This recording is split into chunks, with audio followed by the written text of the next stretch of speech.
To everyone ఒక్కసారి చూడమ్మా, అందరూ మోస్ట్ అవైటింగ్గా చూస్తున్న session how to handle answer writing. Clear? Answer writing for UPSC అనేది చాలా ఇంపార్టెంట్. దాన్ని మనం ఏ విధంగా హ్యాండిల్ చెయ్యాలి అనేది చూస్తాము. అయితే ఈ సెషన్ అనేది ప్రత్యేకంగా నేను తీసుకుంటున్నాను.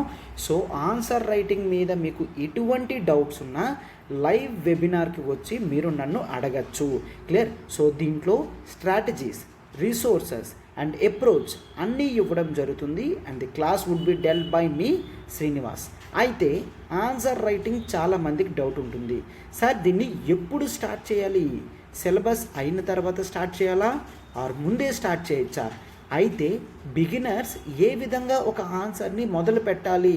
అయితే మొదటి నుంచి చేయొచ్చా, లాస్ట్లో సిలబస్ అంతానా? మేము చేస్తే కరెక్షన్స్ ఎవరు చేస్తారు? కరెక్షన్స్ అనేవి ఇంపార్టెంటా? అండ్ ఎటువంటి రిసోర్సెస్ ఫాలో అవ్వాలి?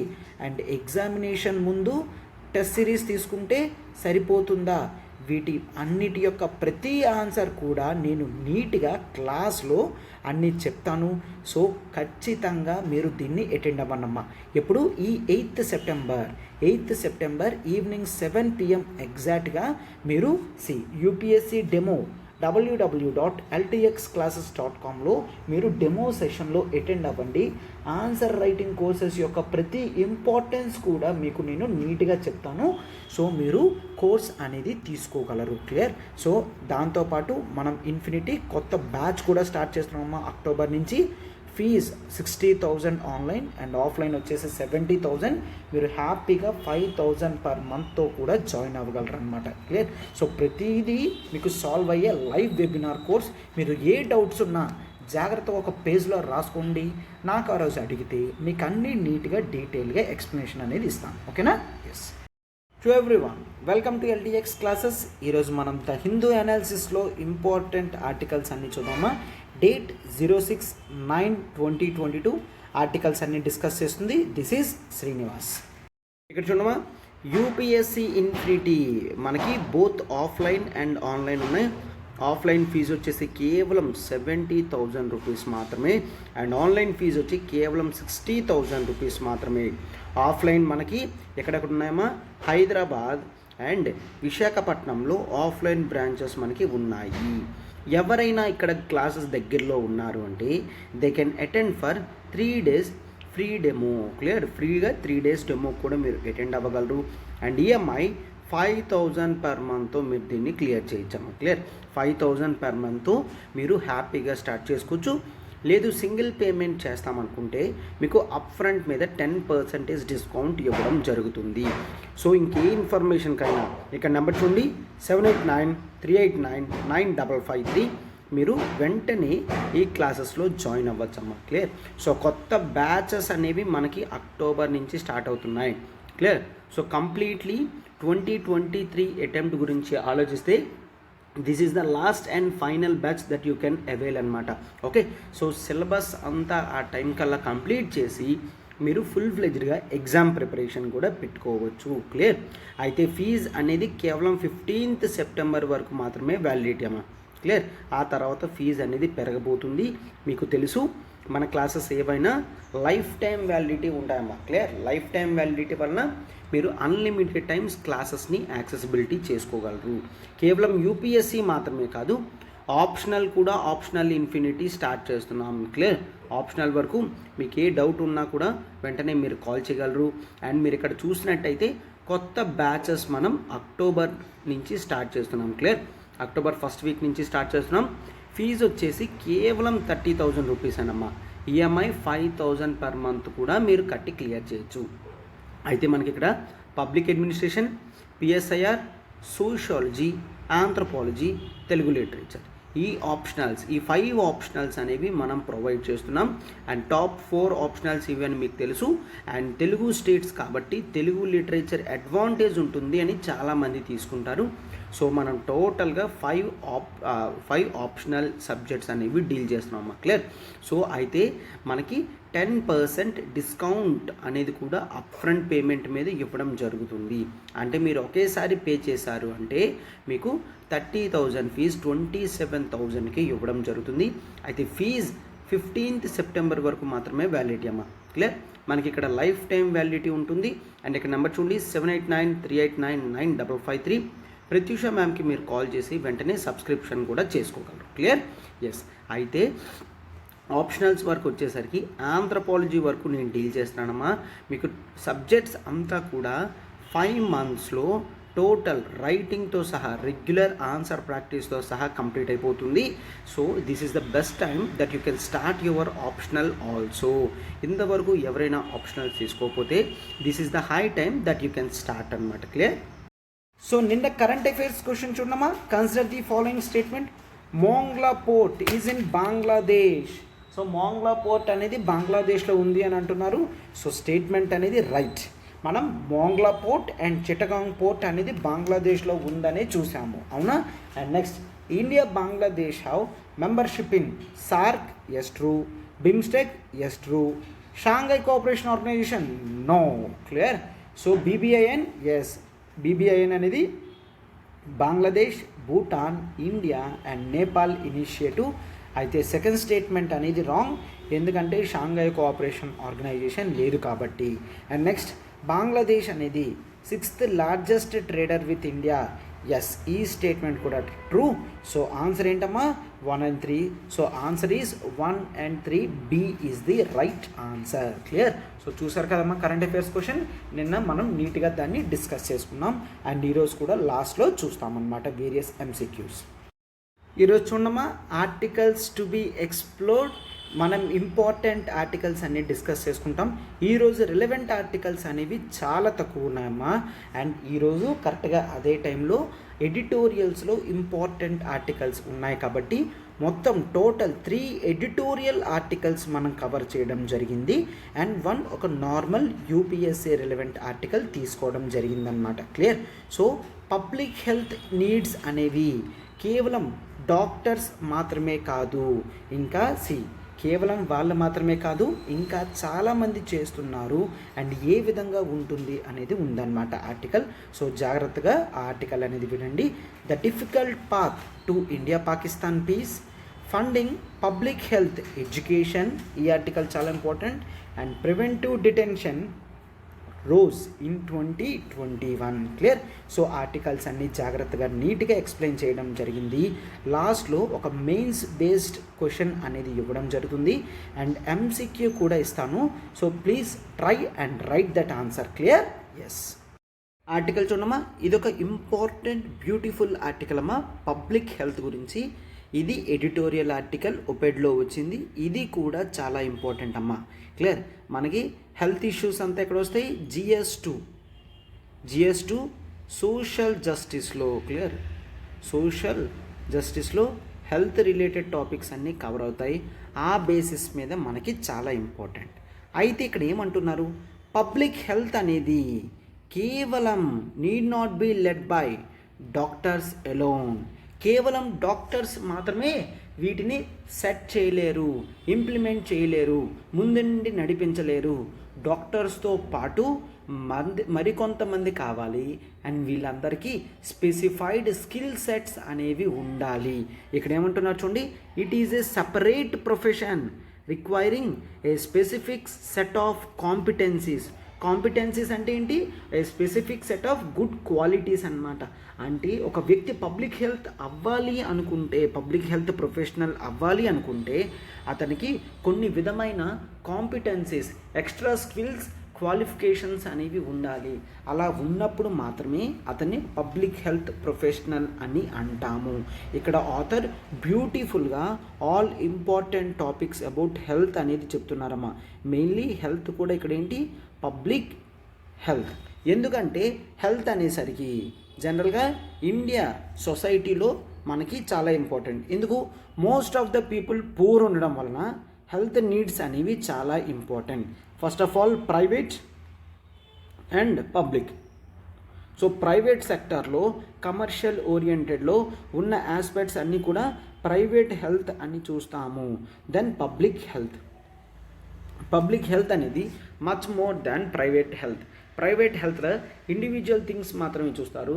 బట్ పబ్లిక్ హెల్త్లో మాత్రం కమ్యూనిటీ యాజ్ అన్ యూనిట్గా చూస్తారు, అండ్ డిసీజ్ స్ప్రెడ్ అనేది ఎంత డేంజరో చూస్తారు. ఇలాంటివన్నీ పబ్లిక్ హెల్త్ ఆస్పెక్ట్స్లో ఉంటాయి. ప్రైవేట్ హెల్త్ ఆస్పెక్ట్స్లో డీపర్గా ఉన్నప్పటికీ నారోయిస్టిక్ వ్యూస్ ఉంటాయి.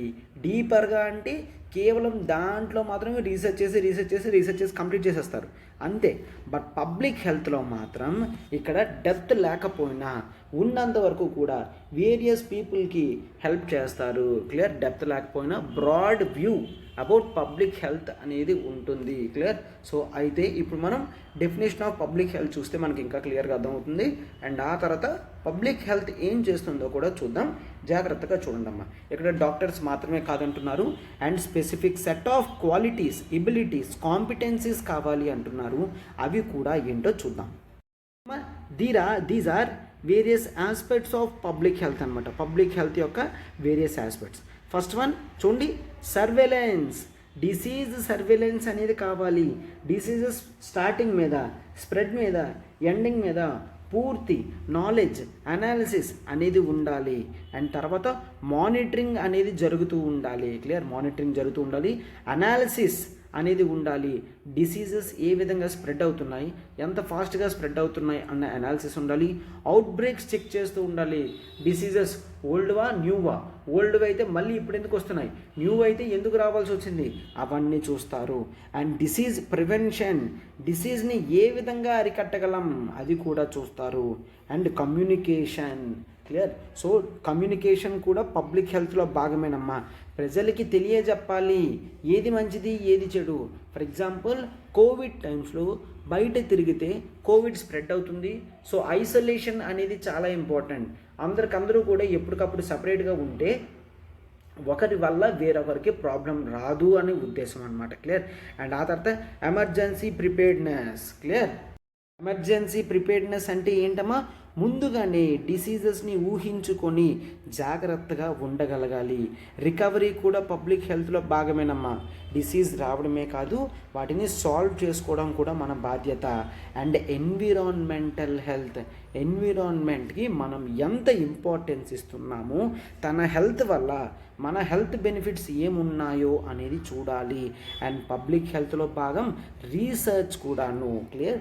వేరియస్ డిసీజెస్ మీద రీసెర్చ్ చేసి అవి మళ్ళీ ప్రబలించకుండా మనం జాగ్రత్తగా చూసుకోవాలి. అండ్ హెల్త్ ప్రమోషన్ అనేది చాలా ఇంపార్టెంట్ అమ్మా.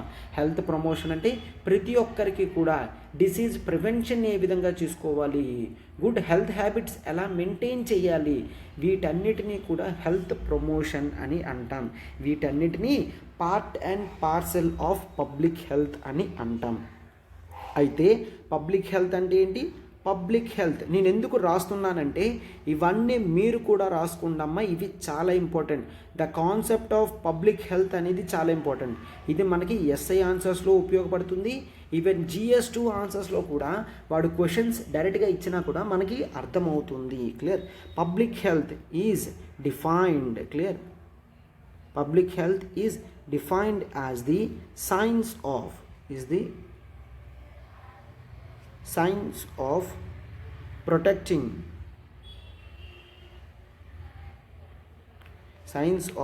protecting the safety. Clear?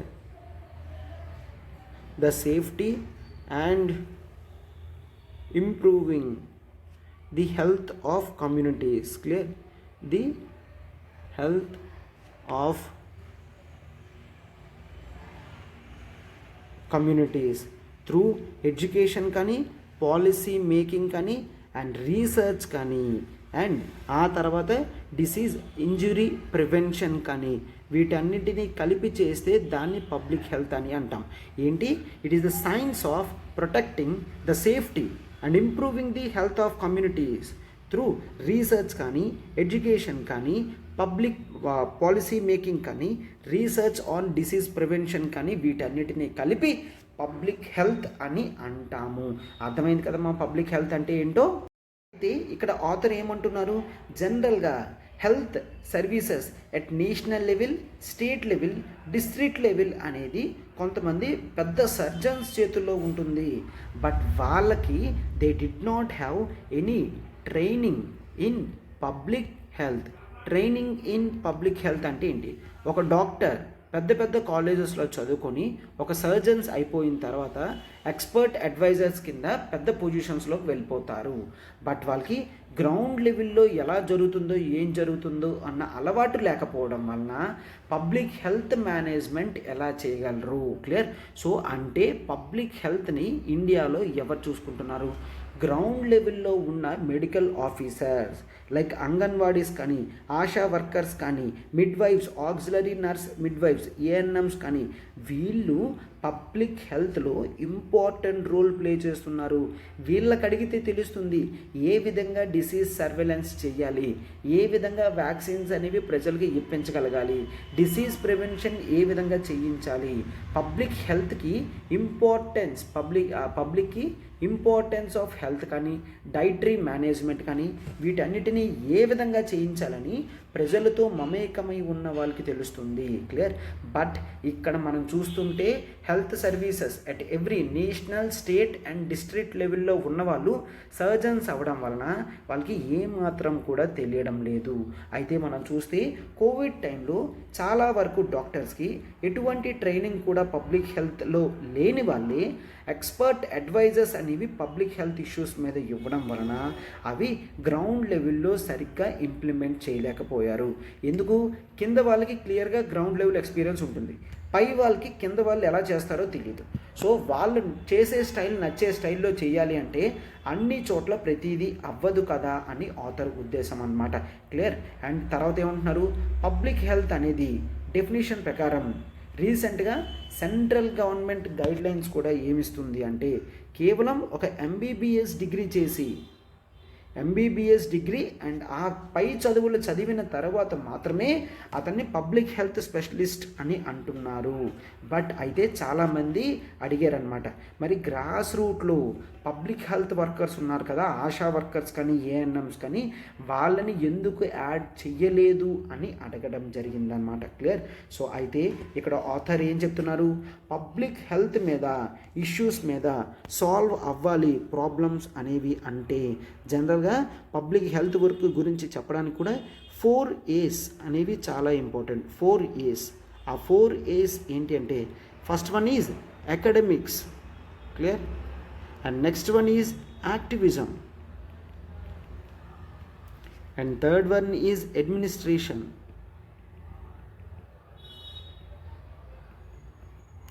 And fourth one is advocacy. Clear. అయితే వీటిపైన పూర్తి అండర్స్టాండింగ్ ఉంటేనే మనకు అర్థమవుతుంది అని చెప్తున్నారు. ఫస్ట్ వన్ ఏంటి? అకాడమిక్స్ అంటే good generation and synthesis of మనకి ఎపిడెమాలజీ, డిసీజ్ స్టడీయింగ్ కానీ, బయోస్టాటిక్స్ కానీ తెలియాలి అంటే మానిటరింగ్ స్కిల్స్ ఉండాలి, ఇవాల్యుయేషన్ స్కిల్స్ ఉండాలి, సర్వేలెన్స్ చేయించే స్కిల్స్ ఉండాలి, వచ్చిన డేటాని అర్థం చేసుకునే స్కిల్స్ ఉండాలి. అంటే ఒక పబ్లిక్ హెల్త్ వర్కర్కి, ప్రొఫెషనల్కి ఇవన్నీ క్లియర్గా అకాడమిక్ నాలెడ్జ్ ఉండేటట్టు వీటన్నిటి మీద పూర్తి అవగాహన ఉండాలి అని చెప్తున్నారనమాట. అంటే పబ్లిక్ హెల్త్ డిసిప్లిన్లో అకాడమిక్స్ అనేది ఒక బ్రెయిన్ అని చెప్తున్నారు. క్లియర్. అండ్ యాక్టివిజం అంటే ఏంటి? యాక్టివిజం అనేది heart of the public health అంటున్నారు. ఎందుకు? చాలామంది ఏం చేస్తున్నారమ్మా, వాళ్ళ హెల్త్ కోర్సెస్ అనేవి నేర్చుకొని ప్రైవేట్ సెక్టార్లో మాత్రమే సెటిల్ అవుతున్నారు తప్ప ప్రజల గురించి మంచి చేయడానికి ఎవరూ రావడం లేదు. అటువంటి యాక్టివిజం, ఫీలింగ్ ఆఫ్ సర్వీస్ ఉన్నవాళ్ళు మాత్రమే పబ్లిక్ హెల్త్లోకి జాయిన్ అవుతున్నారు. సో అందుకనే జనరల్గా ఆ సోషల్ చేంజ్ అనేది రావాలి. ఆ సోషల్ చేంజ్ అనేది పబ్లిక్ హెల్త్లో చాలా ఇంపార్టెంట్ అనమాట. అంటే గ్రాస్ రూట్స్లో మమేకమైపోవాలి. వాళ్ళ హెల్త్ ప్రాబ్లమ్స్ని, ప్రజల యొక్క హెల్త్ ప్రాబ్లమ్స్ని సొంత హెల్త్ ప్రాబ్లమ్స్గా తీసుకొని సాల్వ్ చేసేటట్టు ఉండాలి అని చెప్తున్నారనమాట. హార్ట్తో పని చేయాలి and heart is the public health discipline అని అంటున్నారు యాక్టివిజం. క్లియర్. అర్థమవుతుంది కదమ్మా. అండ్ దాని తర్వాత అడ్మినిస్ట్రేషన్ అనేది ఉండాలి. అడ్మినిస్ట్రేషన్ అనేది ప్రైమరీ హెల్త్ కేర్ నుంచి district, state and national level వరకు కూడా ఇంటిగ్రేటెడ్గా వర్క్ చేసి బాటమ్ టు టాప్ అప్రోచ్ అనేది ఫాలో అవ్వాలి. అడ్మినిస్ట్రేషన్లో ఆర్గనైజేషనల్ మేనేజ్మెంట్ అనేది చాలా ఇంపార్టెంట్. క్లియర్. అండ్ ఆ తర్వాత అడ్వొకేసీ అంటే ఏంటి? బోత్ ఎట్ ఇండివిజువల్ లెవెల్లో చాలా వరకు చేంజెస్ తీసుకొని రావాలి. సెట్ ఆఫ్ యాక్షన్స్ని జాగ్రత్తగా చెప్పాలి. గుడ్ కమ్యూనికేషన్ స్కిల్స్ ఉండాలి, నెగోషియేషన్ స్కిల్స్ ఉండాలి.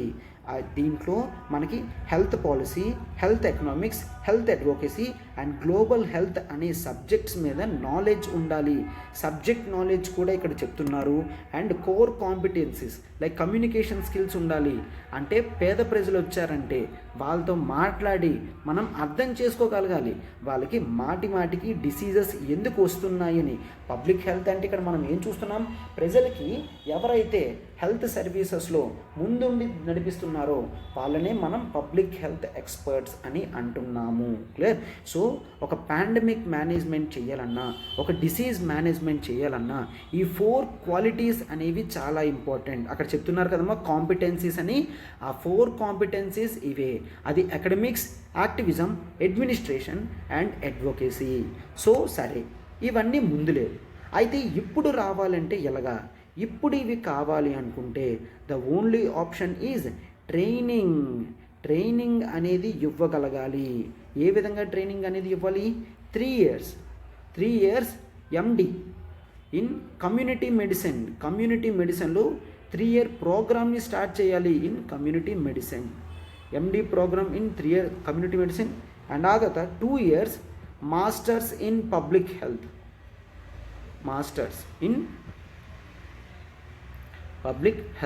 ఫస్ట్ వన్ ఏంటమ్మా? డాక్టర్స్ ఎవరైతే ఉన్నారో ఎంబీబీఎస్ చదివి ఎండి చేస్తారో వాళ్ళు ఈ కమ్యూనిటీ మెడిసిన్ని ప్రాక్టీస్ చేయాలి. అండ్ ఈ 2 ఇయర్స్ మాస్టర్స్ ప్రోగ్రామ్ అనేది రిమైనింగ్ ఒక డిగ్రీ లాగానే దీన్ని చూడాలి. సో అప్పుడే ప్రజలు ఎవరికైతే పబ్లిక్ హెల్త్లో యాక్టివ్ రోల్ ప్లే చేయాలనుకుంటారో బట్ మెడిసిన్ లాంటి ఫీల్డ్స్ అనేవి కొన్ని కారణాల వల్ల తీసుకోలేకపోతారో బట్ సర్వీస్ చేయాలి అన్న మోటివేషన్తో ఉంటారో వాళ్ళకి మాస్టర్స్ ఇన్ పబ్లిక్ హెల్త్ అనేది ఇవ్వండి అని చెప్తున్నారనమాట. క్లియర్. సో దీని వలన డైరెక్ట్గా చాలామంది నాన్ మెడికల్ పర్సన్స్ కూడా ఇన్వాల్వ్ అవుతారు. వాళ్ళకి సర్వీస్ చెయ్యాలి అన్న మోటివేషన్తో ఉంటారు కాబట్టి ప్రజలకి నేరుగా డెడికేటెడ్గా సర్వీస్ చేస్తారు. ఇలా లాంగ్ టర్మ్ పర్స్పెక్టివ్స్ తీసుకొని మనం ట్రైనింగ్ అనేది ఇవ్వాలి. క్లియర్. ఇప్పుడు మాట్లాడుకున్న ఈ 4 క్వాలిఫికేషన్స్ అనేవి పబ్లిక్ హెల్త్లో ఇంపార్టెంట్ క్రైటీరియా కింద ఉంచుకొని మనం సెలక్షన్ చేయాలి అని చెప్తున్నారనమాట. క్లియర్. ఇండియాలో ఎప్పుడూ కూడా మనం మెడికల్ కాలేజెస్ కట్టేశామా, పెద్ద కాలేజెస్ కట్టేశామా అని చూస్తున్నాం తప్ప గ్రౌండ్ లెవెల్లో ఎంతమందికి అవి రీచ్ అవుతున్నాయి అనేది పట్టించుకోవడం లేదు. So national interest about public health management అనేది ముందు ఉండాలి. గ్రాస్ రూట్ లెవెల్లో హెల్త్ ప్రొఫెషనల్స్ పెట్టి హెల్త్ కెపాసిటీస్ ఆఫ్ వర్కర్స్ పెంచి పబ్లిక్కి కూడా ఇంపార్టెన్స్ ఆఫ్ హెల్త్ తెలియజేసేటట్టుగా ఉండాలి అని చెప్తున్నారనమాట. క్లియర్. సో అయితే health professionals, government and public health officials కూడా చాలా ఇంపార్టెంట్ అని చెప్తున్నారనమాట. వీళ్ళందరికీ ఈ స్పెసిఫిక్ సెట్ ఆఫ్ కాంపిటెన్సీస్ అనేవి ఉన్నాయో లేవో చూడాలి. లేవు అంటే ట్రైనింగ్ ఇవ్వాలి. కేవలం ఇవి మాత్రమే సరిపోవమ్మా. ఇంకా చాలా వరకు ఎవరైతే బ్రైట్ స్టూడెంట్స్ ఉన్నారో వాళ్ళందరికీ కూడా నేషనల్ హెల్త్ మీద అవగాహన కల్పించాలి. Clear. This is the one lesson that we should learn from the pandemic నుంచి మనం ఏదైనా నేర్చుకోవాలి అంటే పబ్లిక్ హెల్త్ అనేది మన దగ్గర ఎంత పూర్గా ఉంది, దాన్ని ఏ విధంగా డెవలప్ చేసుకోగలం, డెవలప్మెంట్కి మనం ఎంతవరకు కష్టపడాలి అనేది మనం చూస్తామన్నమాట. అర్థమైంది కదమ్మా. సో చూసారు కదమ్మా, ఇంపార్టెంట్ అంతా కూడా నీట్గా జాగ్రత్తగా కలిపి చెప్పడం జరిగింది. గుర్తుంచుకోండమ్మా. పబ్లిక్ హెల్త్ అంటే ఏంటి, ఆ పబ్లిక్ హెల్త్లో ఇంపార్టెన్సెస్ ఏమేమి ఉన్నాయి, స్కోప్ చూసాము. అండ్ ఆ తర్వాత వాళ్ళకున్న కాంపిటెన్సీస్ కానీ అవి బిల్డప్ చేయాలంటే ప్రస్తుతానికి మన దగ్గర ఉన్న ట్రైనింగ్ ఆప్షన్ కానీ ఇవన్నీ చూసామన్నమాట. రేపు పొద్దున్న మీరు సివిల్ సర్వీసెస్లోకి వెళ్తే మీరు ఒక డిస్ట్రిక్ట్ ఐఏఎస్ ఆఫీసర్ అయ్యారంటే డిస్ట్రిక్ట్లో ఉన్న హెల్త్ ప్రాబ్లమ్స్ మీకు తెలియాలి, వాటి గురించి ఎటువంటి మెషర్స్ ఫాలో అవుతున్నామో కూడా మీకు తెలియాలి అన్నమాట. క్లియర్. ఎస్.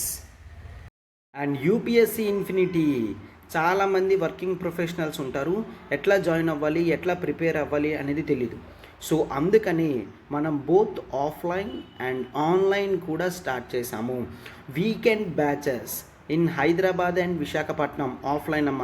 ఎవరైనా ఆఫ్లైన్ ఇంట్రెస్టింగ్గా ఉన్నారంటే మనం హైదరాబాద్లోని విశాఖపట్నంలోని ఆఫ్లైన్ బ్రాంచెస్ స్టార్ట్ చేసాం. చూడండి, ఫీజు కేవలం 70,000 పర్ మంత్, 70,000 అండ్ ఈఎంఐ కావాలనుకున్న 5,000 పర్ మంత్తో మీరు క్లియర్ అవ్వచ్చు.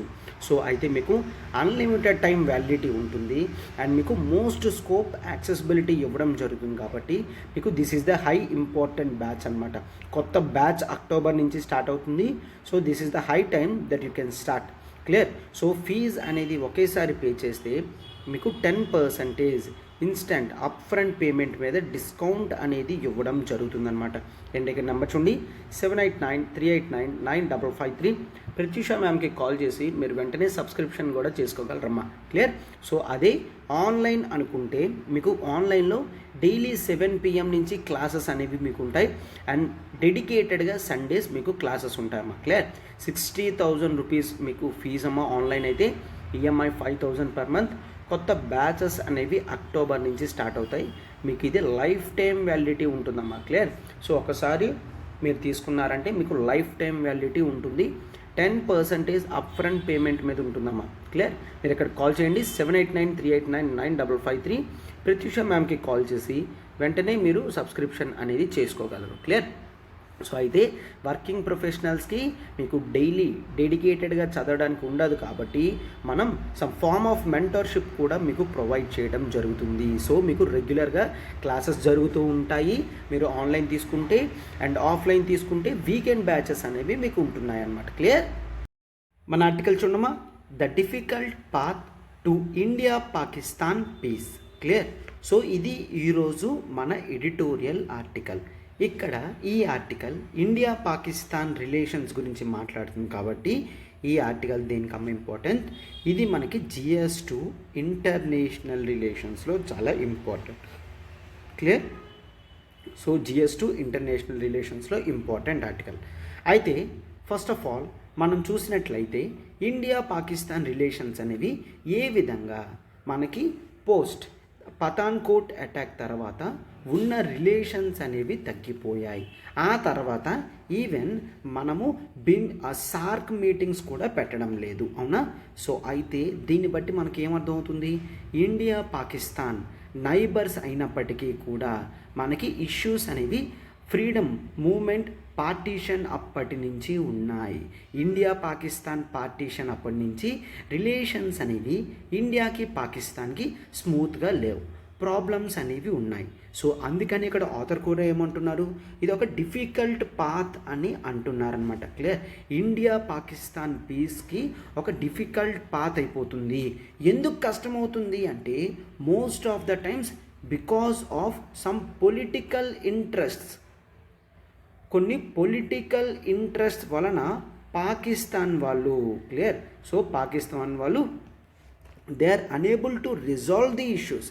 ఇండియా చాలాసార్లు ముందుకు వచ్చినా కూడా వాళ్ళు రాలేకపోతున్నారు. పాలిటిక్స్, ఓట్ బేస్, పవర్, వాటి గురించి ఆలోచిస్తూ వాళ్ళు రాలేకపోతున్నారు. ఇది ఒక మెయిన్ ఇష్యూ.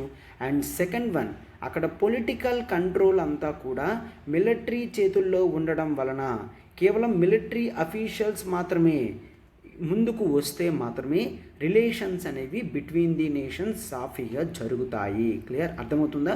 సో ఈ రెండు కారణాల వలన ఇండియా పాకిస్తాన్ పీస్ ప్రాసెస్ శుభ్రంగా జరగడం లేదు అని ఆథర్ చెప్తున్నారనమాట. క్లియర్. సో అయితే ఇక్కడ ఆథర్ దేని గురించి చెప్తున్నారమ్మా, పాకిస్తాన్ పొజిషన్ ఈరోజు ఏ విధంగా ఉంది, వాళ్ళ ఎకానమీ చాలా పూర్ స్టేట్లో ఉంది, అవునా? వాళ్ళ ఎకానమీ పూర్ స్టేట్లో ఉంది, రిసెషన్లో ఉంది, ఎప్పటికప్పుడు అమౌంట్ అనేది అడుగుతున్నారు. ఫర్ ఎగ్జాంపుల్ ఇక్కడ చూస్తే economy, even IMF, international monetary fund they agreed extension అన్నమాట. ఏంటి యాక్చువల్లీ 2019లో పాకిస్తాన్కి కావాలి అంటే అమౌంట్ అనేది IMF ఇవ్వడం జరిగింది. ఎంత అమౌంట్ ఇచ్చారంటే that is $6 billion. $6 billion amount ఇచ్చారు for the time of 39 months. 39 మంత్స్కి $6 బిలియన్ ఇచ్చారు, 39 మంత్స్ తర్వాత పే బ్యాక్ చేస్తారు. బట్ అయితే దాంట్లో కూడా ఫర్దర్గా మరొకసారి కావాలంటే 1.17 బిలియన్ కూడా ఇవ్వడం జరిగింది. సో ఇది 39 మంత్స్ కావస్తుంది కాబట్టి ఇప్పుడు మళ్ళీ 1 ఇయర్ ఎక్స్టెన్షన్ అనేది ఇవ్వడం జరిగింది. ఎందుకు ఎక్స్టెన్షన్స్ ఇస్తారమ్మా? ఎప్పుడైతే అమౌంట్ పే చేసే పొజిషన్లో ఉండలేరో అప్పుడే ఎక్స్టెన్షన్స్ అనేవి ఇవ్వడం జరుగుతుంది. అంటే పాకిస్తాన్ ఎకనామికల్గా ఎంత వీక్గా ఉందో అర్థమవుతుంది. అవునా? ఎస్. అంటే ఇప్పుడు ఒక్కసారి చూడండి, ఇండియా పాకిస్తాన్ ఒకేసారి ఫ్రీడమ్ తెచ్చుకొని పార్టీషన్లోకి వెళ్ళాయి. అవునా sir? India rich resource country కదా, పాకిస్తాన్ కూడా రిచ్ రిసోర్స్ కంట్రీ అనమ్మా. పాకిస్తాన్కి ఏమాత్రం కూడా తక్కువేమీ లేవు. అండ్ ఈవెన్ పార్టీషన్ తర్వాత కూడా ఉన్న ఫండ్స్ అవన్నీ కూడా పాకిస్తాన్కే ఇవ్వడం జరిగింది. బికాస్ ఆఫ్ గాంధీ గారేంటి, పాకిస్తాన్ చిన్న నేషన్, కొత్తది కదా, మనం ఇండియన్స్ మనం బతకగలము, పర్వాలేదు పాకిస్తాన్కి అమౌంట్ ఇచ్చేద్దామని ఉన్న రిజర్వ్స్ అన్నీ పాకిస్తాన్కి ఇవ్వడం జరిగింది. క్లియర్? సో ఆ కారణం చేతే కదమ్మా గాడ్సే గాంధీజీ గారిని చంపడం జరిగింది. క్లియర్? అంటే వాళ్ళకి మనం ఏమాత్రం కూడా పార్టీషన్ టైంలో కూడా లాస్ చేయలేదు, పార్టీషన్ టైంలో కూడా వాళ్ళకి అమౌంట్ ఇవ్వడం జరిగింది. అండ్ ఈరోజు ఇండియా ఏ పొజిషన్లో ఉంది? క్లియర్? ఇండియా ఒక ఆస్పైరింగ్ గ్లోబల్ పవర్గా ఉంది. బట్ పాకిస్తాన్ మాత్రం ఇప్పటికీ కూడా హార్మోనీ లేకున్నా వాళ్ళు కేవలం మత పిచ్చితోనే ఉంటున్నారు. క్లియర్? సో ముస్లిం నేషన్ అనే పేరు వేసుకొని వాళ్ళు ఉంటున్నారు తప్ప ఏ విధంగా గ్రోత్లో కాంపిటీషన్ అనేది ఇండియాతో ఉండడం లేదు. క్లియర్? సో అది మనం అబ్జర్వ్ చేయగలం. క్లియర్? సో అయితే ఇప్పుడు చూడండి, ఐఎంఎఫ్ దగ్గర లోన్ తీసుకుని ఎక్స్టెన్షన్కి వెళ్ళే పరిస్థితి పాకిస్తాన్లో ఈరోజు ఉంది. సో ఎకానమీ బాగాలేదు సొసైటీలో పాకిస్తాన్లో. అండ్ ఆ తర్వాత there is no political stability. Clear? Political stability లేదు. ఎందుకంటే రీసెంట్గా పార్టీ అనేది చేంజ్ అయ్యింది. అవునా? ఎస్. నవాజ్ షరీఫ్ వాళ్ళ brother Shahbaz Sharif prime minister అయ్యారు. ముందు ఇమ్రాన్ ఖాన్ ఉండేవాడు. Clear? And Pakistan army general కూడా కమర్ బజ్వా, అతను కూడా there is going to be change in the philosophy అని చెప్తున్నారనమాట. అంటే ఇండియా వైపు చేంజ్ అయ్యే ఉద్దేశం ఉండేటట్టు కనిపించే టైంలో ఇమ్రాన్ ఖాన్ వాళ్ళు పాకిస్తాన్లో ఈ Qamar Bajwa army chief general అతను యాక్సెప్ట్ చేయకపోవడంతో రిలేషన్స్ అనేవి ఎస్టాబ్లిష్ అవ్వలేదు. క్లియర్? సో అంటే అక్కడ మిలిటరీ కూడా రూలింగ్ ఎక్కువ కంట్రోలింగ్ చేయగలుగుతుంది. ఫైన్. సో పొలిటికల్ స్టెబిలిటీ అనేది మనకి ఇక్కడ మిస్ అవుతుంది పాకిస్తాన్లో. క్లియర్? ఎకానమీ సరిగ్గా లేదు, పొలిటికల్ స్టెబిలిటీ సరిగ్గా లేదు.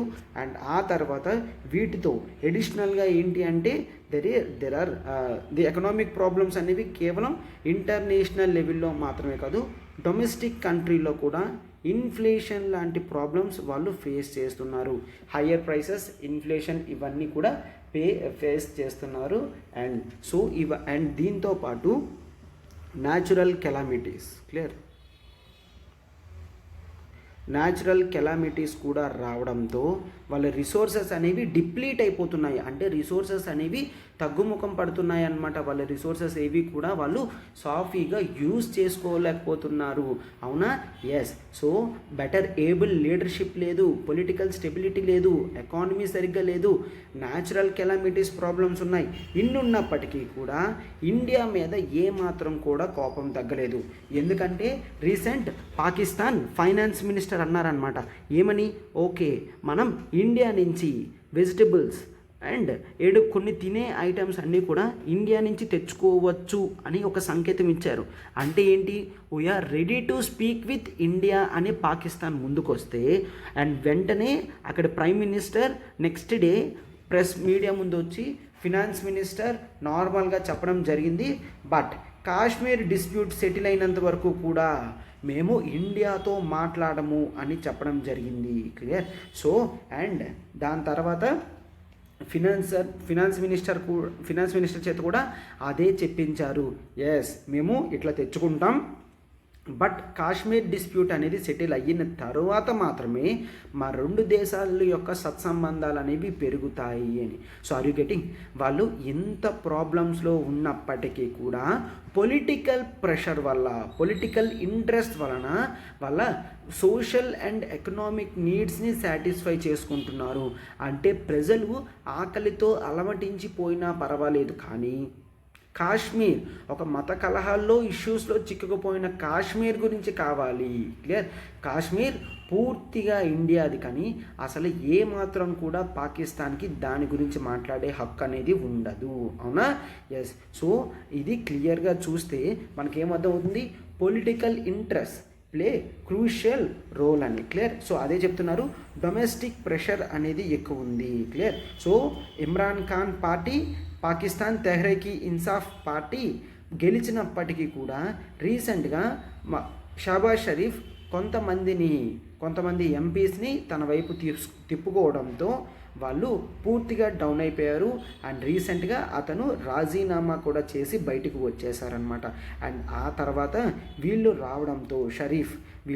రావడంతో జనరల్గా they have to go for austerity measures అని అంటారు. ఒక్కసారి చూడమ్మా, దెర్ ఈజ్ మనకి ఎకానమీలో ఈ టర్మ్ వస్తుంది అమ్మా,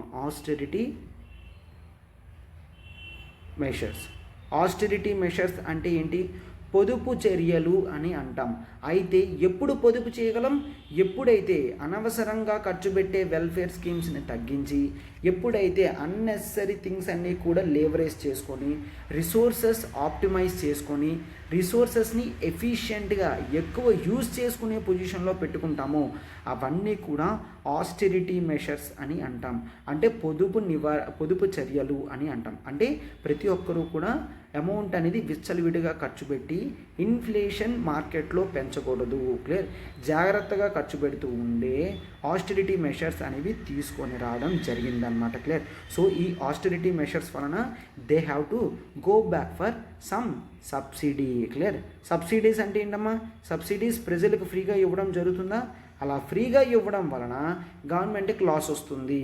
అందుకని ఈ ఆస్టెరిటీ మెషర్స్ని, ఈ సబ్సిడీస్ని బ్యాక్ తీసేసుకున్నారు. సబ్సిడీ మెషర్స్ అనేవి ఆపేశారు. సో దాన్ని కూడా సబ్సిడీ మెషర్ని ఆపేయడం కూడా ఒక ఆస్టెరిటీ మెషర్ అనే మనం చూస్తామన్నమాట. క్లియర్? బట్ ఇండియా మాత్రం ఎప్పుడు అలా లేదు. ఇండియా మాత్రం ఎప్పుడు హెల్ప్ చేద్దామన్న దృష్టిలోనే ఉంటుంది అన్నమాట. క్లియర్? సో అయితే జనరల్ ఫిలాసఫీ ప్రకారం ఎవరైనా ఆకలితో ఉన్నారు అంటే పక్కనే ఉన్న నైబరింగ్ నేషన్ అగ్రికల్చర్గా చాలా రిచ్ అనుకున్నప్పుడు దాని దగ్గర నుంచి సహాయం ఎక్స్పెక్ట్ చేయడం మిస్టేక్ కాదు అని చెప్తున్నారనమాట. And prime minister Modi garu కూడా రీసెంట్గా అక్కడ వచ్చిన ఫ్లడ్స్తో ట్వీట్ కూడా పెట్టారు. ఇట్లా చూస్తుంటే నాకు చాలా బాధగా ఉంది అని. అంటే దాని అర్థం ఏంటి?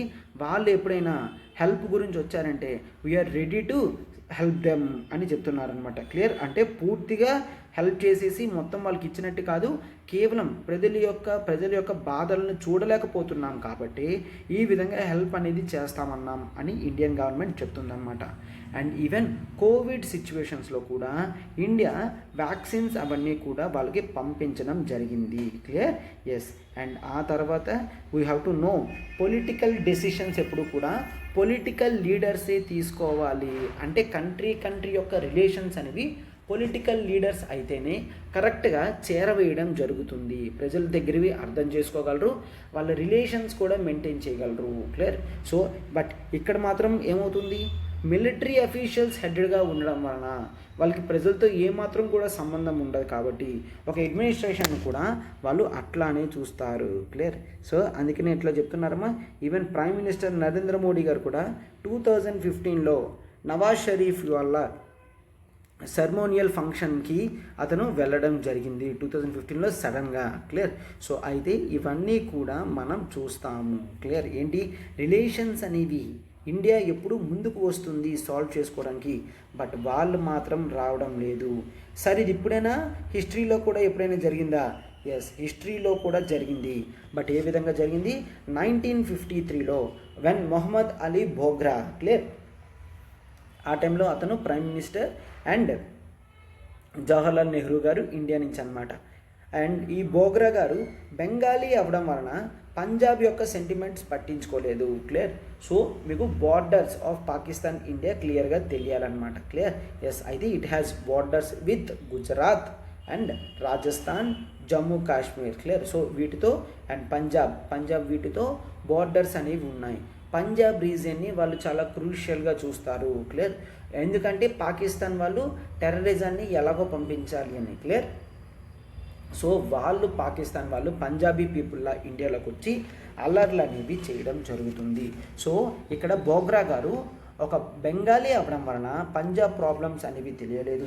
సో ఆ టైంలో రిలేషన్స్ అనేవి కాస్త మెరుగుపడ్డాయి అని చెప్తున్నారు అనమాట. క్లియర్. సో అయితే ఇక్కడ ఇంకేంటి, అలాగా ఇప్పుడు ఎవరు లేరు, తర్వాత వచ్చిన వాళ్ళందరూ కూడా పాకిస్తానీ, ఒరిజినల్ పాకిస్తానీ అటు సైడ్ వాళ్ళు అవ్వడం వలన they never want to make the things very clear. కేవలం వాళ్ళు ఏం చెప్తున్నారు, పాకిస్తాన్ మాకు పూర్తిగా ఇస్తే మాత్రమే మేము వీటికి యాక్సెప్ట్ చేస్తాము, అంటే ఇండియాతో ట్రేడ్ రిలేషన్స్ పెంచుకోవడానికైనా ఆర్ ఇన్వెస్ట్మెంట్స్ పర్పసెస్కైనా ఏదైనా కూడా అలానే మెయింటైన్ చేస్తాము అని క్లియర్గా చెప్పడం జరిగిందనమాట. క్లియర్. సో అయితే ఇక్కడ చూడండి, there should be a long term goal between the nations. Clear. రెండు సైడ్లు కూడా ఎలాగ ఉండాలి, సపోర్ట్ అనేది ప్రజలు ఇస్తున్నారు పొలిటికల్ పార్టీస్ కంటే వాటిని మంచిగా యూజ్ చేసుకోవాలి. మళ్ళీ ఒకవేళ ఇష్యూస్ రిజాల్వ్ కాకుండా పాకిస్తాన్తో సత్సంబంధాలు పెట్టుకుంటే ఆర్ పాకిస్తాన్లో కానీ ఇండియాతో మంచి సంబంధం పెట్టుకుంటే మళ్ళీ ఓట్లు పడవేమో అన్న ఉద్దేశంతో ఆగిపోతున్నారు. అండ్ జరిగింది కూడా అదేనమ్మా. పొలిటికల్ ప్రెషర్ అనేది అపోజిషన్ వాళ్ళు రిలీజియన్ బేసిస్ మీద, ఏంటి ఇండియాకి హెల్ప్ చేస్తావా, ఏంటి ఇండియా నుంచి హెల్ప్ తీసుకుంటావా, అంటే పాకిస్తాన్ని మనకి వదిలేస్తున్నావా జమ్మూ కాశ్మీర్ పాకిస్తాన్ నుంచి అన్న విధంగా మాట్లాడడం వలన మెషర్స్ అనేవి ముందుకు వెళ్ళడం లేదు, రిలేషన్స్ అనేవి చాలా టిపికల్ అయిపోతున్నాయి. క్లియర్. అందుకనే జనరల్గా ఏంటి, మీరు పీస్ని ఎస్టాబ్లిష్ చేయలేకపోతున్నారు. కొన్ని పొలిటికల్ వెస్టెడ్ ఇంట్రెస్ట్ వలన పీస్ అనే గొప్ప దాన్ని వదిలేస్తున్నారు అని చెప్తున్నారనమాట. క్లియర్.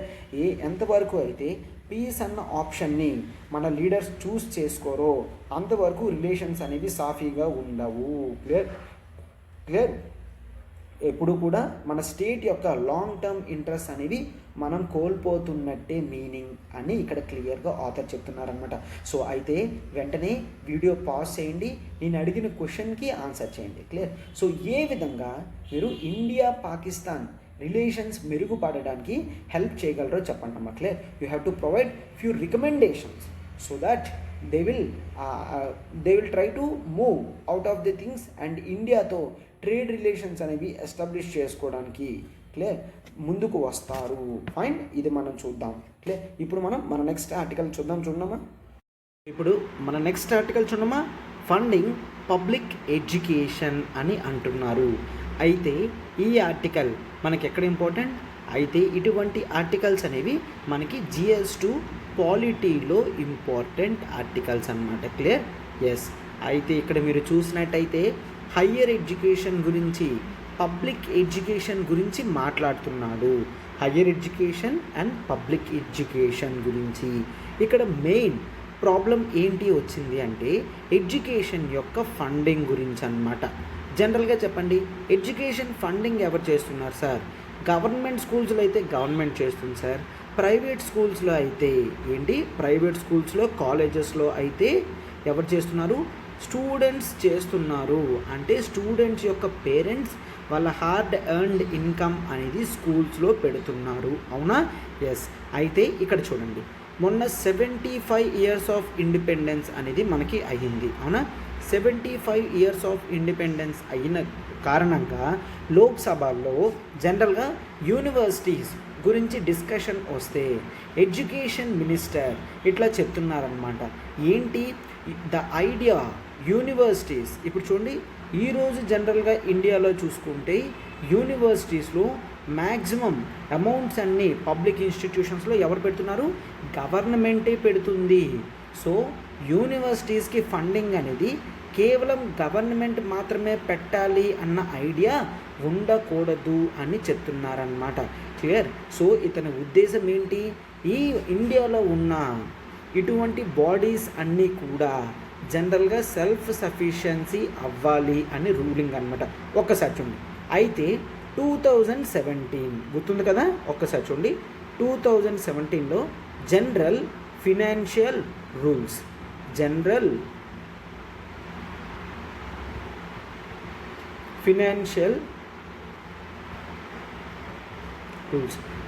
ఫినాన్షియల్ రూల్స్ ఇష్యూ చేశారమ్మా. దీంట్లో ఇక్కడ ఏం చెప్తున్నారు, ఆల్ ఆటోనమస్ బాడీస్ ఏవైతే గవర్నమెంట్కి అటానమస్గా ఉంటున్నాయో, అటానమస్ అంటే వాటి ఇండిపెండెన్స్ వాళ్ళు చూసుకుంటున్నారో, వాళ్ళ రూల్స్ వాళ్ళు ఫ్రేమ్ చేసుకుంటున్నారో, వాళ్ళందరూ కూడా అటువంటి అటానమస్ బాడీస్ అన్నీ కూడా ఏం చేయాలి, రెవెన్యూ జనరేషన్ అనేది చేసుకోవాలి. రెవెన్యూ జనరేషన్ అంటే ఫర్ ఎగ్జాంపుల్ యూపీఎస్సి ఒక అటానమస్ బాడీ, ఎలక్షన్ కమిషన్ ఒక అటానమస్ బాడీ. ఇటువంటి అటానమస్ బాడీస్ అన్నీ అంటే దీంట్లోకి యూనివర్సిటీస్ కూడా తీసుకొస్తున్నారనమాట. యూనివర్సిటీస్ అనేవి అటానమస్ బాడీ కాబట్టి వాళ్ళ రెవెన్యూ జనరేషన్ వాళ్ళే చేసుకొని ఇన్స్టిట్యూషన్స్ని వాళ్ళ ఇంటర్నల్ రిసోర్సెస్ యూజ్ చేసుకొని సెల్ఫ్ సస్టెనెన్స్లోకి తీసుకొని రావాలి. Clear, self sufficiency or self sustenance అని చూస్తాము. అర్థమవుతుందా? సెల్ఫ్ సఫిషియన్సీ కానీ సెల్ఫ్ సస్టెనెన్స్లో కానీ తీసుకొని రావాలి. సో మినిస్టర్స్ జనరల్గా ఇవి పెట్టిన తర్వాత చాలామంది షాక్ అయ్యారనమాట. క్లియర్, ఏంటి మనకి న్యూ నేషనల్ ఎడ్యుకేషన్ పాలసీ అనేది 2020లో ఏమని తీసుకొచ్చారు, పబ్లిక్ ఎడ్యుకేషన్ అనేది డెమోక్రసీలో చాలా ఇంపార్టెంట్ అని చెప్పిన నేషనల్ ఎడ్యుకేషన్ పాలసీ మనం ఇప్పుడు ఫాలో అవుతున్నామని చెప్పి, ఇప్పుడు గవర్నమెంట్ ఏంటి ఇలా చెప్పింది, అటానమస్ బాడీస్కి వాళ్ళే సెల్ఫ్ సఫిషియెంట్గా ఫండింగ్ చేసుకోవాలి అన్న రూల్స్ ప్రకారం ఇలా చెప్తుంది ఏంటి, హైయర్ ఎడ్యుకేషన్లో కేవలం గవర్నమెంట్ మాత్రమే ఫండింగ్ చెయ్యాలి అన్న ఆలోచన మారాలి అని గవర్నమెంట్ చెప్తుంది, అవునా? సో అందుకే అందరూ షాక్ అయ్యారనమాట. అయితే మనం ఈ నేషనల్ ఎడ్యుకేషన్ పాలసీ చూసుకుంటే, ఆ నేషనల్ ఎడ్యుకేషన్ పాలసీలో జనరల్గా ఏం చెప్తున్నారు, ప్రతి ఒక్కరికి కూడా ఎటువంటి ఎడ్యుకేషన్ ఉండాలంట, the accessibility of education should be in equity. Clear, అంటే పేదవాడికి ధనికుడికి ఇద్దరికీ ఎడ్యుకేషన్ వచ్చేటట్టు ట్రై చేయాలి.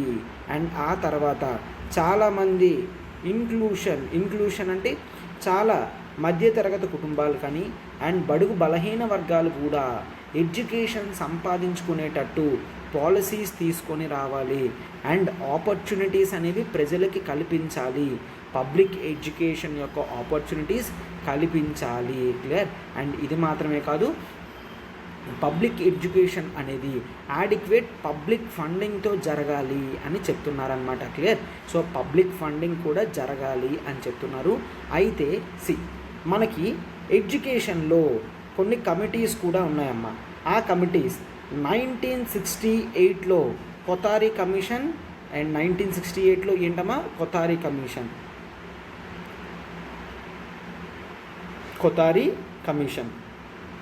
ఎడ్యుకేషన్ గురించి పెట్టడం జరిగింది. అండ్ 1968లో ఎడ్యుకేషన్ కమిషన్ కానీ అండ్ 1986లో మరొక ఎడ్యుకేషన్ కమిషన్ కానీ అండ్ 1992 పాలసీ రివ్యూలో కానీ 3 సార్లు కూడా ఏమని చెప్తున్నారంటే, పబ్లిక్ ఫండింగ్ అంటే గవర్నమెంట్ ఫండింగ్ అనేది 6% ఆఫ్ జీడిపి ఉండాలి అని చెప్తున్నారు. బట్ ఈరోజు చూస్తే లెస్ దాన్ 2% ఆఫ్ జీడిపి మాత్రమే మనం ఎడ్యుకేషన్ మీద పెడుతున్నాము. క్లియర్, 1968లోనే చెప్పారు ఎడ్యుకేషన్ మీద కనీసం 6% ఆఫ్ జీడిపి పెట్టాలి అని. క్లియర్, సో అయితే ఇక్కడ both central and state governments రెండు కూడా కలిపి 6% ఆఫ్ జీడిపి పెట్టాలి, అలా పెట్టాలి స్పీడ్గా అని అడుగుతున్నారన్నమాట. ఇలా పెడితే మాత్రమే మనకి high quality public education system అనేది నిజంగా ఇండియా యొక్క ఫ్యూచర్ ఎకానమీకి, సోషో కల్చరల్కి, ఇంటెలెక్చువల్ ప్రోగ్రెస్కి గ్రోత్కి ఇంపార్టెంట్. అంటే spending 6% of GDP is the need of the hour అని మీనింగ్. క్లియర్? ఈ సమయంలో ఇండియా మరింత ముందుకు వెళ్ళాలి, తన ఎకనామిక్ సిస్టంలో కానీ కల్చరల్ సిస్టంలో కానీ ముందుకు వెళ్ళాలి అంటే this is extremely critically important అని చెప్తున్నారన్నమాట. క్లియర్? సో అయితే చూడండి, ఇంకా ఇంత చెప్పిన తర్వాత కూడా మనం ఈ రోజుకి ఎంత ఖర్చు పెడుతున్నామో చూడండి అమ్మ. అయితే జనరల్గా 2% కన్నా తక్కువ పెడుతున్నాము హయ్యర్ ఎడ్యుకేషన్ మీద. అంటే కేవలం హయ్యర్ ఎడ్యుకేషన్ మీద, ఓవరాల్ ఎడ్యుకేషన్ మీద 2% కన్నా తక్కువ పెడుతున్నప్పటికీ హయ్యర్ ఎడ్యుకేషన్. క్లియర్? అంటే యూనివర్సిటీస్, డిగ్రీస్, పోస్ట్ గ్రాడ్యుయేషన్ లెవెల్స్లో గవర్నమెంట్ ఖర్చు చేస్తుంది. అది దాదాపుగా 0.52% మాత్రమే. క్లియర్? సో అయితే ఈ నెంబర్ డేట్ ఎప్పుడుది? 2020. అయితే మీరు నెంబర్స్ 10 years బ్యాక్ తీసుకుంటే అది 0.86% అనేది 2010-11లో ఉండేది. క్లియర్?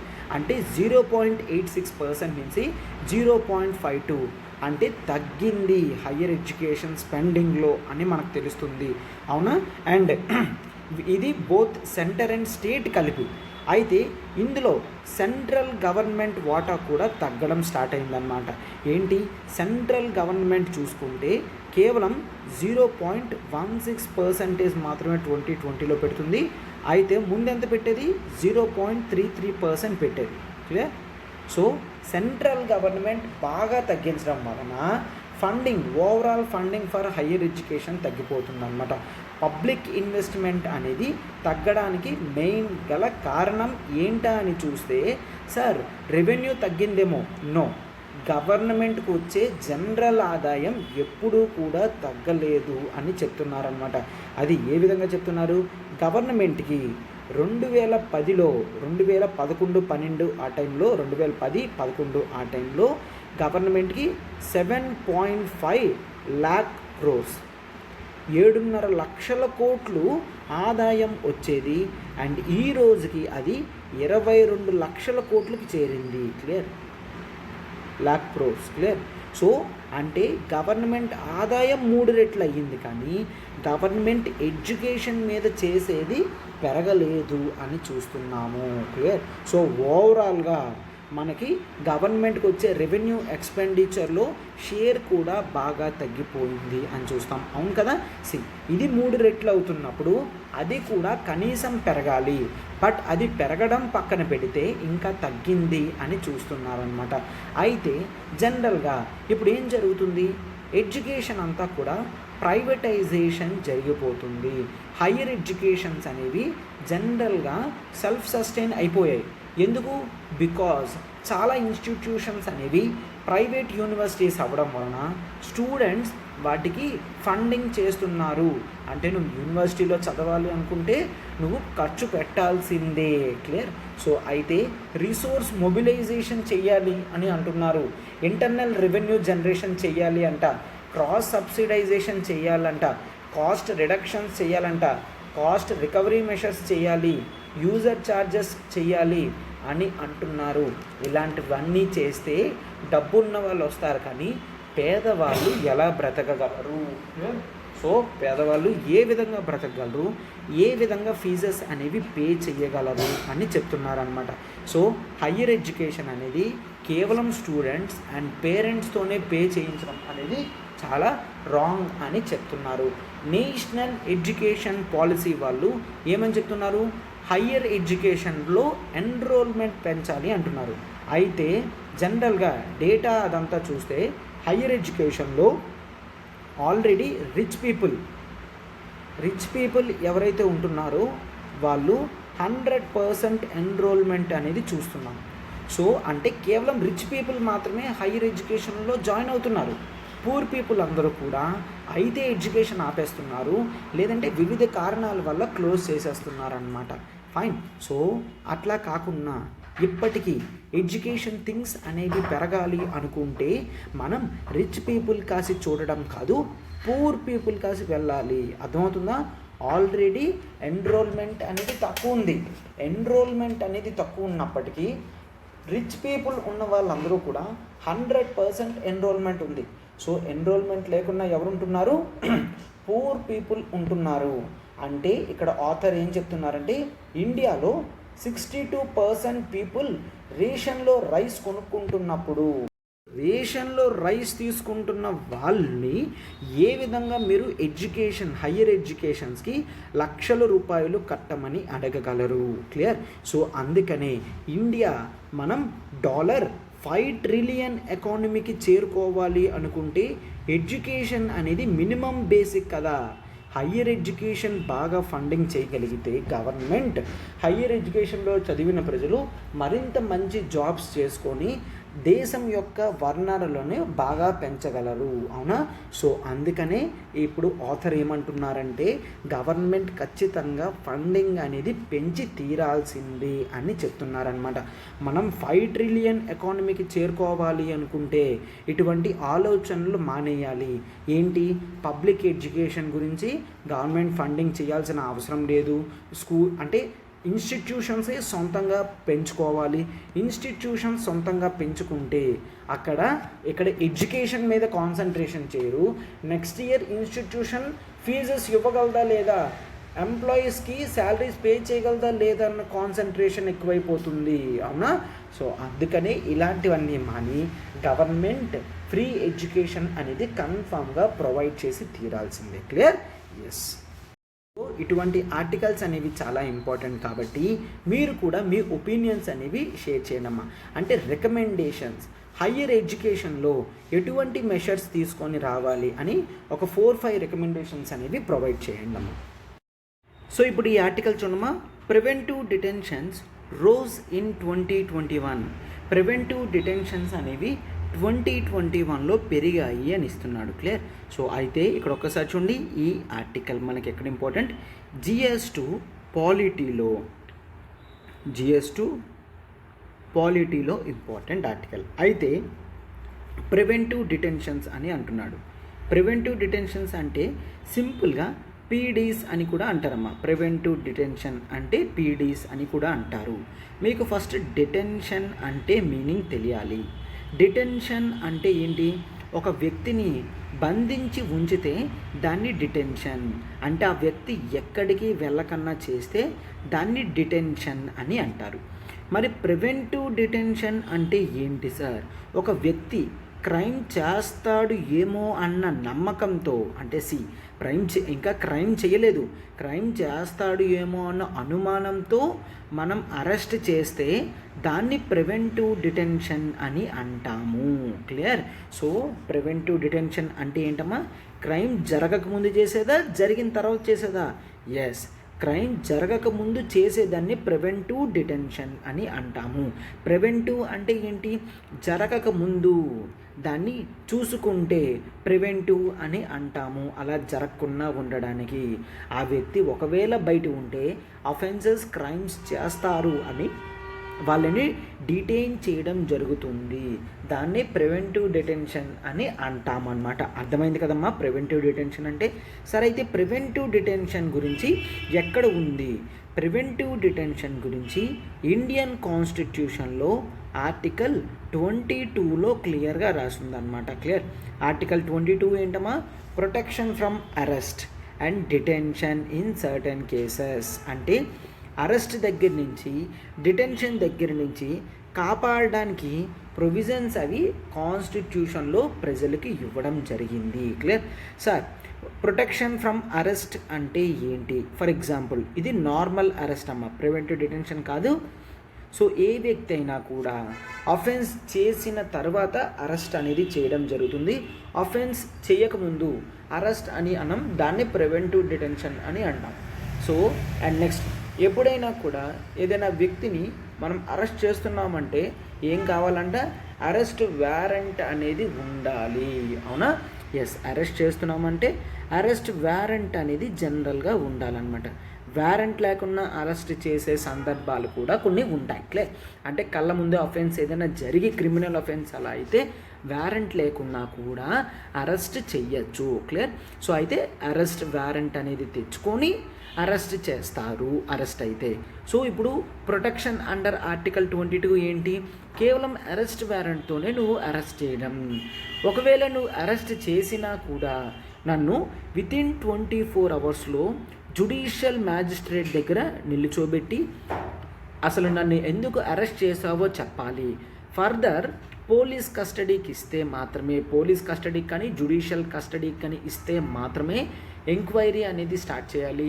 24 అవర్స్ లోపల మనం ఎప్పుడైతే కోర్టుకి సబ్మిట్ చేస్తామో కేసుని, అంటే పోలీస్ వాళ్ళు మనల్ని ప్రజెంట్ చేస్తారు కోర్టులో, ఈ వ్యక్తిని ఈ లాస్ట్ 24 అవర్స్లో అరెస్ట్ చేయడం జరిగింది, ఈ వ్యక్తిని ఇలా క్రైమ్ చేసినందుకు, అఫెన్స్ చేసినందుకు అరెస్ట్ చేశాము అని చెప్తారు. అండ్ కోర్టు వాళ్ళు చూసిన తర్వాత ఎస్ మీరు కరెక్ట్గానే అరెస్ట్ చేశారు అని చెప్పి ఇంకా విచారించండి అని ఎంక్వైరీకి, పోలీస్ కస్టడీకి వాటి టైం ఇవ్వడం జరుగుతుంది.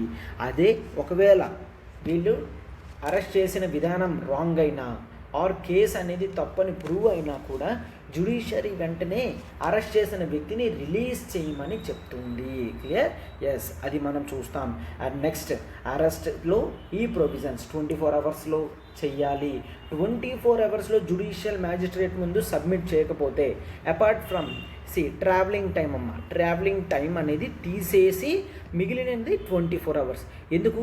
దగ్గరలో జ్యుడిషియల్ మ్యాజిస్ట్రేట్ లేకపోతే it may take more than 24 hours, but వాళ్ళు జర్నీలోనే ఉండే ఛాన్సెస్ ఉంటుంది. సో అలా మినహాయింపు ఇవ్వడం జరిగింది.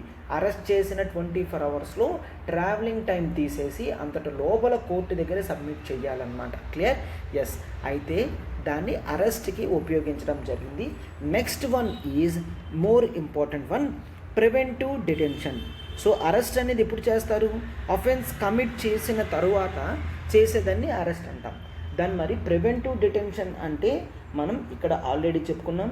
అరెస్ట్ దేనికి చేస్తున్నారు? ఇక్కడ డిటెన్షన్ క్రైమ్ చేస్తారేనో ఏమో అనుకొని ఊహతో అరెస్ట్ చేస్తే దాన్ని ప్రివెంటివ్ డిటెన్షన్ అని అంటాము. క్లియర్? అంటే అఫెన్స్ అవ్వకముందు మిమ్మల్ని PD act, preventive detention act ప్రకారం అరెస్ట్ చేస్తున్నాం అని చెప్తారనమాట.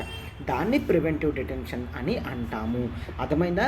సివిల్ ఆఫెన్సెస్ చేస్తే చేసిన తర్వాత సివిల్ కేసెస్ కింద కేసెస్ వేస్తారు, అరెస్ట్ చేస్తారు. క్రిమినల్ ఆఫెన్స్ చేస్తే క్రిమినల్ కేసెస్ కింద అరెస్ట్ చేస్తారు, దాన్ని క్రిమినల్ కేసు అంటారు.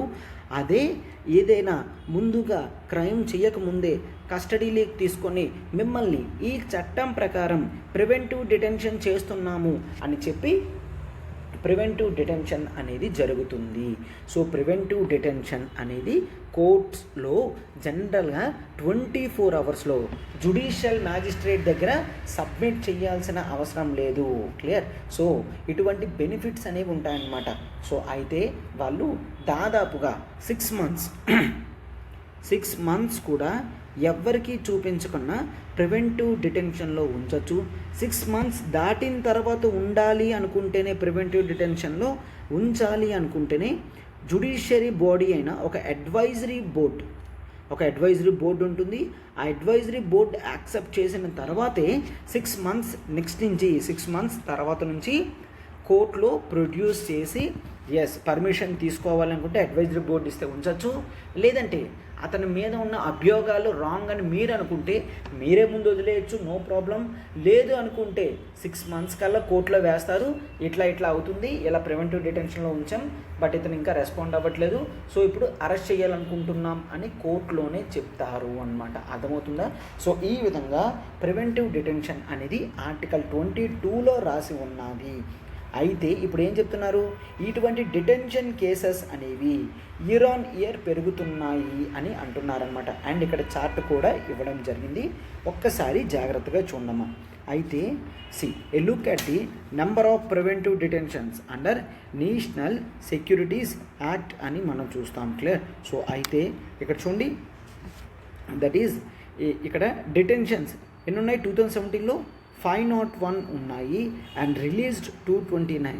2018లో పెరిగింది, 2019లో కాస్త తగ్గింది, 2020లో మళ్ళీ పెరిగింది, అండ్ 2021లో పెరిగాయి నెంబర్ ఆఫ్ కేసెస్. అంటే 2020తో పోల్చుకుంటే 21లో తక్కువే ఉన్నాయి, బట్ రిలీజ్డ్ నెంబర్ అయితే మాత్రం చాలా తక్కువ అని చూస్తాము. Clear?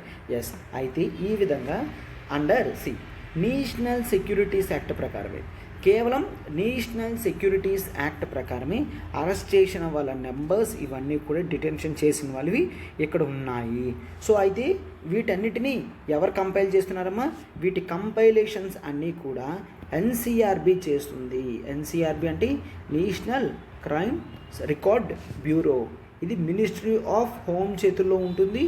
And this acts as repository for information. Clear? So repository, it will act as repository. So ఇలాంటివన్నీ కూడా చాలా important. Fine. NCRB national crimes record bureau. అయితే డిటెన్షన్స్ అనేవి మనం నేషనల్ సెక్యూరిటీ యాక్ట్ ప్రకారం చేస్తున్నారు చాలా ఎక్కువ. NSA national securities act. Okay. So అయితే ఇక్కడ ఇలాంటి కేసెస్ అనేవి కేవలం నేషనల్ సెక్యూరిటీస్ యాక్ట్తో మాత్రమే కాదు, ఇంకా చాలా కేసెస్ అనేవి ఉన్నాయి. For example central and state గవర్నమెంట్స్లో ఉన్న కొన్ని యాక్ట్స్, గూండా యాక్ట్ ప్రకారం and illicit prevention of trafficking narcotic drugs and psychotropic substances act 1988 దాని ప్రకారం కూడా చేస్తున్నారు. అండ్ అదర్ డిటెన్షన్ యాక్ట్స్ అని చెప్పడం జరిగింది మాత్రమే, పూర్తి ఇన్ఫర్మేషన్ అనేది మనకి ఇక్కడ ఇవ్వడం జరగలేదన్నమాట. సో అయితే 2017 నుంచి వీళ్ళందరూ ఎక్కువ మందిని ప్రివెంటివ్ డిటెన్షన్లో ఉంచుతున్నారు అని చెప్పడం జరిగిందనమాట. క్లియర్? సో 2017 అనేది చాలా హయ్యెస్ట్ నెంబర్, 2017 అనేది చాలా హయ్యెస్ట్ నెంబర్ అని అంటున్నారు. క్లియర్? ఎస్. అయితే ఇప్పుడు జనరల్గా మీరు అందరూ చూస్తే ఫర్ ఎగ్జాంపుల్ మనకి సార్ పోలీసులు ఏ విధంగా అరెస్ట్ చేస్తారంటే there is something that is called section 151 of CrPC, criminal procedure code. Section 151 of CrPC, the police are empowered to make preventive arrest if they believe they must do so to prevent the commission of any cognizable offense. Clear? So అయితే ఎవరైనా offence చేస్తారు అని ఊహలో ఉన్నప్పటికీ కూడా arrest చేసే capacity అనేది section 151 of సిఆర్పిసిలో ఇవ్వడం జరిగింది. క్లియర్? సో అది డిటెన్షన్ అనేది 24 hours కన్నా ఎక్కువసేపు ఉంచే కెపాసిటీ ఉంది. మ్యాక్సిమం టైం ఎంత అనుకున్నాం? 6 months అని అనుకుంటున్నాం. ఒకవేళ అడ్వైజరీ బోర్డ్ ఎక్స్టెన్షన్ ఇస్తే మరొక 6 months దాకా అట్లాగా ఉంటుంది అన్నమాట. క్లియర్? సో ఈ ఆర్టికల్ ఎంత ఇంపార్టెంటో చూసారు కదమ్మా. ఇది మనకి ఆర్టికల్ 22 ప్రకారం కూడా చాలా important. Fine, good. And mains question చూడండి. Public health service is more than a health service, explain అని చెప్పి అన్నాను. అయితే the meaning of public health service అంటే ఏంటో చూపించాను. పబ్లిక్ హెల్త్ సర్వీస్లో కాంపోనెంట్స్ ఏముంటాయో చూపించాను, అవునా? సో వాటన్నిటినీ మీరు నీట్గా జాగ్రత్తగా రాసి హెల్త్ సర్వీస్ వేరు అంటే ప్రైవేట్ హెల్త్ వేరు, పబ్లిక్ హెల్త్ వేరు అని బాడీలో క్లియర్గా చూపించగలగాలన్నమాట. క్లియర్? సో ఇంట్రడక్షన్ రాస్తారు, వాట్ ఈజ్ పబ్లిక్ హెల్త్ అని, బాడీలో ఆ కాంపోనెంట్స్ కానీ అన్నీ రాస్తారు, and how it differentiates from ordinary private health అని రాస్తారు. And conclusion, public health service అనేది చాలా ఇంపార్టెంట్. సొసైటీలో డిసీజెస్ ప్రివలెన్స్ తగ్గాలి అంటే ఏ విధమైనవి ఇంపార్టెంట్ అనేది కన్క్లూషన్లో రాస్తారనమాట. క్లియర్? సో ఇలా ఇంపార్టెంట్ అన్నీ కూడా మీరు రెగ్యులర్గా రాసుకోవాలి, చేసుకోవాలి, చూసుకోవాలి. అంటే బిగినర్స్కి ఇది ఒక బెస్ట్ కోర్స్ అమ్మా. అల్టిమేట్ ఆన్సర్ రైటింగ్ ప్రోగ్రామ్ తీసుకొని రావడం జరిగింది. This covers both static and dynamic. 1250 marks cover అయ్యేటట్టు SI GS 1 to 4 and daily answer writing, corrections and feedbacks అనేవి ఇంపార్టెంట్. అండ్ మనకి ఎడిటోరియల్స్, యోజన, కురుక్షేత్ర ఇలాంటివి రెగ్యులర్గా మనము చూస్తూ ఉంటాము, ఆన్సర్స్ రాస్తూ ఉంటామన్నమాట. సో ఫీజు అనేది కేవలం ఆన్లైన్ ఫీజ్ 10,000 రూపీస్కే మనం ఆఫర్ చేయడం జరుగుతుందమ్మా. ఇక్కడ నెంబర్ చూడండి, 7893899553. ప్రత్యూష మ్యామ్కి కాల్ చేయండి, సబ్స్క్రిప్షన్ అనేది చేసుకోండి అమ్మా వెంటనే. ఇది బిగినర్స్ గురించి స్టార్ట్ చేసిన కోర్స్ అన్నమాట. క్లియర్? సో బిగినర్స్ గురించి స్టార్ట్ చేసిన కోర్స్. మనకి ఇక్కడ లైఫ్ టైం వ్యాలిడిటీ ఉంటుంది. క్లియర్? లైఫ్ టైం వ్యాలిడిటీ ఉంటుంది కాబట్టి మీకు ఇది చాలా అడ్వాంటేజ్గా ఉంటుందన్నమాట. సో ఈరోజు కరెంట్ అఫైర్స్ ఎంసీక్యూ క్వశ్చన్ చూడమ్మా. Consider the following statements. As of now both centre and state spending more than 6% in education with respect to the GDP. Clear? జీడిపిలో 6% education మీద బోత్ సెంటర్ అండ్ స్టేట్స్ పెడుతున్నాయి అని చెప్తున్నారనమాట. Clear? And ఇక్కడ చూడండి second statement, centre is spending more on higher education rather states. Clear? Higher education మీద central government states కన్నా ఎక్కువ పెడుతుంది అని ఇస్తున్నారనమాట. క్లియర్? సో అయితే చూడండి ఆప్షన్స్ ఓన్లీ 1, ఓన్లీ 2, బోత్, నన్. ఆర్టికల్ అంతా చాలా జాగ్రత్తగా విన్నారు కాబట్టి I encourage everyone to participate. And కింద కామెంట్ బాక్స్లో ఒక్కసారి వీడియో పాజ్ చేసి ఆన్సర్ అనేది పెట్టండి అమ్మా. చూడమ్మా, the ultimate current affairs course for UPSC. ఇప్పుడు మీరు చూసిన క్వశ్చన్స్ లాంటివి మరిన్ని క్వశ్చన్స్ రెగ్యులర్ బేసిస్ మీద ప్రాక్టీస్ చేయాలనుకుంటే, మీ ప్రిలిమ్స్ స్కోర్ని మీరు పెంచుకోవాలనుకుంటే ఖచ్చితంగా జాయిన్ అవ్వాల్సిన కోర్స్ కరెంట్ అఫైర్స్ కోర్స్ అన్నమాట. ఎందుకంటే మనం ఈ కోర్స్లో బోత్ ప్రిలిమ్స్ అండ్ మెయిన్స్ మోడ్లో కవర్ చేయడం జరుగుతుంది కాబట్టి ఇది మీకు ఒక వన్ స్టాప్ సొల్యూషన్ లాగా పనికొస్తుంది. క్లియర్? వన్ స్టాప్ సొల్యూషన్లా పనికొస్తుంది. ఇక్కడ మనం ఎంసీక్యూస్ అనేవి ద హిందూ మాత్రమే కాదు, Indian express, PIB, down to earth, live meet provide చేయడం జరుగుతుంది. యోజన కురుక్షేత్ర కూడా మెయిన్స్ మోడ్లో కవర్ చేయడం జరుగుతుంది. మంత్లీ కంపైలేషన్స్ ఇవ్వడం జరుగుతుంది. వీక్లీ క్విజెస్ ఇవ్వడం జరుగుతుంది. మంత్లీ గ్రాండ్ టెస్ట్ ఇవ్వడం జరుగుతుంది. రివిజన్ సిరీస్ కూడా బిఫోర్ ప్రిలిమ్స్ ఇవ్వడం జరుగుతుంది. క్లియర్? సో మీకు ఇది లైఫ్ టైం వ్యాలిడిటీ కాబట్టి ఒక్కసారి చూడండి, చాలా అఫోర్డబుల్ ప్రైస్ 10,000కే పెట్టడం జరిగిందమ్మా. మీకు అన్లిమిటెడ్ టైం మీరు దీన్ని యూజ్ చేయొచ్చు. చూడండి 7893899553 మీకు కరెంట్ అఫైర్స్ క్లాసెస్ అనేవి రెగ్యులర్ బేసిస్ మీద ఉంటాయి కాబట్టి మీరు ఖచ్చితంగా మీ కరెంట్ అఫైర్స్ ప్రిపరేషన్ని ఫుల్ఫిల్ చేసుకోవడానికి మీకు ఇది హెల్ప్ చేస్తుంది అన్నమాట. క్లియర్? ఎస్.